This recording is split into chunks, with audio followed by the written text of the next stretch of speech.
Craig Boswell reporting. Our in-depth coverage of campaign 2016 continues now. Eyewitness News political analyst Joe Fleming joins us live in studio once again tonight to kind of break down the RNC. Donald Trump is still scheduled to speak. He hasn't gotten up there yet, Joe. He's got to clean up some controversies. We talked about it the other night, last night. Plagiarism, the cruise disc, and now even today, Pence and Trump not on the same page when it comes to NATO. How do you recover from all of this? Well, first, this is not the convention Donald Trump wanted. He wanted a united Republican Party. He's not getting that right now. He has to deliver a speech tonight that tries to unite the Republican Party, that puts the conservatives at ease, that shows the American people how he's going to make America great. He has to put some meat on the bones at this point for the American people. You know, the last two presidential elections, even locally, Joe, we heard the Rhode Island candidates talk about it. Jobs.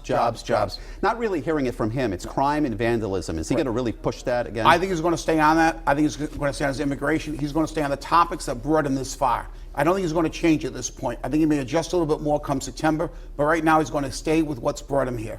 All right, there's been talk about reeling Trump in. They want him to use the teleprompter tonight. They don't want him to ad-lib. How difficult is it that for a candidate to change midstream? He does very well ad-libbing. However, it's going to be very important for him tonight to stay on script, to stay with the message that the party has put together, that he has put together, that he wants to deliver to the people of the United States. If he stays on script, he probably will deliver a decent speech. If he gets off script, if he gets really riled up by the crowd, it could be more difficult for him tonight. You know, Trump supporters keep pushing the message, if you write in a candidate or you don't show up for the polls, Hillary wins. How does he get those conservatives that are not in his camp Well, right I think now? a couple ways he gets those conservatives. One, Mike Pence. He's a very conservative governor. I think he's going to use him to really try to get the conservatives. And the key thing is the United States Supreme Court.